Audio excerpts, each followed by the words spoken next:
आपको सबको नमस्कार।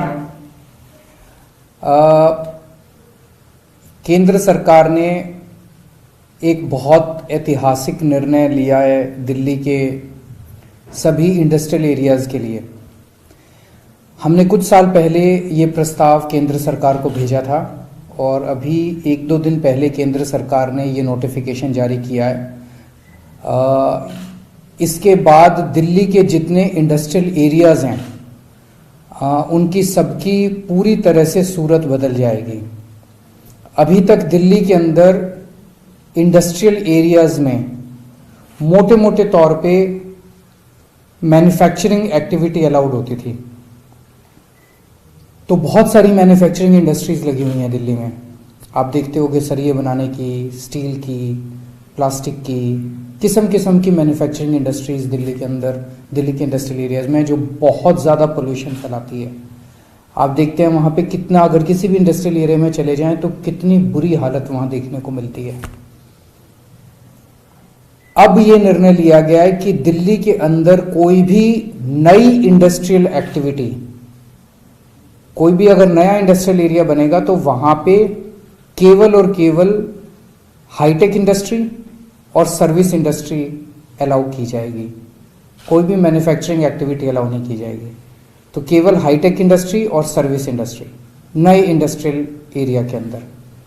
और जितने पुराने इंडस्ट्रियल एरियाज हैं वहां भी उनको मौका दिया जाएगा। जो जो लोग चाहेंगे वो अपनी एग्जिस्टिंग इंडस्ट्री बंद करके ये नई इंडस्ट्रियल एक्टिविटी यानी कि सर्विस इंडस्ट्री या हाईटेक इंडस्ट्री लगा सकते हैं।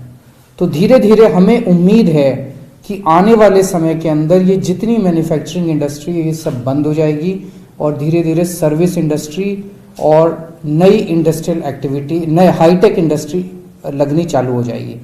इसमें क्या क्या चीजें आती है आप अगर देखेंगे, ये लिस्ट अगर देखेंगे तो इसमें चार्टर्ड अकाउंटेंट अपने ऑफिस खोल सकते हैं, लॉयर्स अपने ऑफिस खोल सकते हैं, मीडिया के लोग अपने ऑफिस खोल सकते हैं, सॉफ्टवेयर इंडस्ट्री यहाँ पे लग सकती है, उसके बहुत ऑफिस खुल सकते हैं, computer hardware and software industry and industries doing systemic integration, industries integrating and manipulating the interfaces of computers and telecom facilities, IT service industry है, internet and email service providers, ITES industry है, customer interaction services, call centres, email help desk, back office processing, finance and accounting, insurance claims, HR services, business process outsourcing, knowledge industry, software extension, media की industry वो खुल सकते हैं, media के office, TV and video programme production, photo composing and desktop publication, publishing services, audio visual services, R&D की हर तरह की R&D की सर्विसेज खुल सकती हैं, लॉयर्स के ऑफिस खुल सकते हैं, चार्टर्ड अकाउंटेंट्स के ऑफिस खुल सकते हैं, आर्किटेक्ट्स के ऑफिस खुल सकते हैं, इंजीनियरिंग के ऑफिस खुल सकते हैं, एड एजेंसीज अपने ऑफिस खोल सकती हैं, market research and public opinion services खुल सकते हैं, प्लेसमेंट सर्विसेज खुल सकते हैं, इक्विटी रिसर्च सर्विसेज खुल सकती हैं, वोकेशनल ट्रेनिंग के ऑफिस, एजुकेशनल इंस्टीट्यूट्स खुल सकते हैं। तो अब एक तरह से ये जितनी सर्विस इंडस्ट्री, दिल्ली को अगर हम समझने की कोशिश करें, दिल्ली की मेन इकोनॉमी सर्विस बेस्ड है, मैन्युफैक्चरिंग बेस्ड नहीं है। तो अभी तक दिल्ली का मेनली अर्थव्यवस्था सर्विस बेस्ड इंडस्ट्री से चलती है। अभी तक ये जितनी सर्विस बेस्ड इंडस्ट्री मैंने बताई है ये सारे के सारे ऑफिस की कैटेगरी में आते थे मास्टर प्लान में, और ये केवल कॉमर्शियल एरिया में खुल सकते थे। कॉमर्शियल एरिया में रेट बहुत ज्यादा थे, इसीलिए वहां पे उतने ये वाले ऑफिसेज खुल नहीं पा रहे थे। तो ये सारे ऑफिसेज उठ के गुड़गांव या नोएडा या फरीदाबाद जाते थे।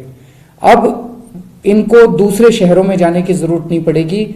इन लोगों को चीप रेट पे, सस्ते रेट पे इन इंडस्ट्रियल एरियाज के अंदर और काफी स्पेस मिलेगी। तो मैं समझता हूं कि अब दिल्ली के इंडस्ट्रियल एरियाज के अंदर पोल्यूटिंग इंडस्ट्री खत्म होगी और दिल्ली के हमारे इंडस्ट्रियल एरिया साफ सुथरे, neat, clean, green industrial area बनेंगे। और ये पिछले 3-4 साल पहले हम लोगों ने प्रस्ताव भेजा था। पिछले 3-4 महीने से मैं हरदीप पुरी साहब के पीछे पड़ा हुआ था।